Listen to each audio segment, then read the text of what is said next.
కొద్ది రోజుల తర్వాత 2 గుడ్డులు పగిలి దాంట్లో నుంచి 2 అందమైన పిట్టలు బయటికొచ్చాయి. టీను వాటిని చూసి చాలా సంతోషించింది. 3వ గుడ్డు కూడా పగులుతుంది. అందులో ఒక చిన్న పిట్ట లోపలే కూర్చునుంది. ఆ పిట్ట చూడ్డానికి ఎరుపు రంగులో ఉంది మరియు చాలా అందంగా ఉంది. అరే వా బంగారు కొండ, చూడ్డానికి చాలా అందంగా ఉన్నావు. నీ పేరు నేను చిన్మున్ అని పెడతాను. మమ్మీ అలా చెప్పొద్దు. ఇక్కడున్న నా సోదరులు కూడా చాలా అందంగా ఉన్నారు.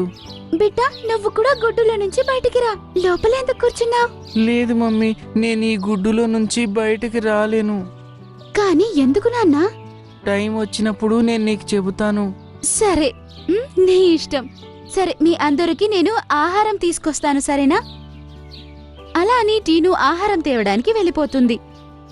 చాలాసేపటి తర్వాత తనకి 3 దానాలు దొరుకుతాయి. అరే, అట్లీస్ట్ ఈ 3 దానాలైనా దొరికాయి కదా. ఈ రోజు రాత్రి నేను తినకుండా పడుకుంటా, నా బిడ్డలైనా తింటారు కదా. అలా అని అనుకుని అది తన కాళ్లతో ఆ 3 దానాల్ని తీసుకుని అక్కడి నుంచి ఎగిరిపోతుంది.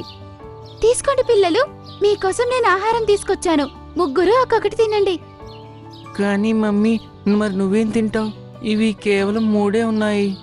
నానా, వచ్చే దారిలోనే నేను తినేశాను. మీరు తినండి. అది విని అందరికంటే ముందు చిన్మున్ ముందుకొచ్చి ఒక దానా తింటుంది. తినిన వెంటనే అక్కడ 2 దానాలు ప్రత్యక్షమయ్యాయి. మళ్ళీ చిన్మున్ ఇంకో దానా తింటుంది మరియు తక్షణం అక్కడ ఇంకొక దానా ప్రత్యక్షమవుతుంది. ఇప్పుడు వారి గూటిలో 5 దానాలున్నాయి.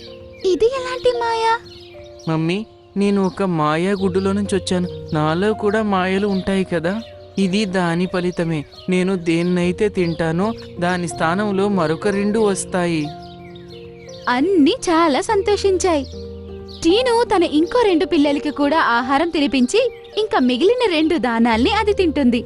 చాలా చాలా ధన్యవాదాలు బిడ్డ. ఇక మీదట మనం ఎవ్వరూ పస్తులుండాల్సింది లేదు. అంతా నీ వల్లే.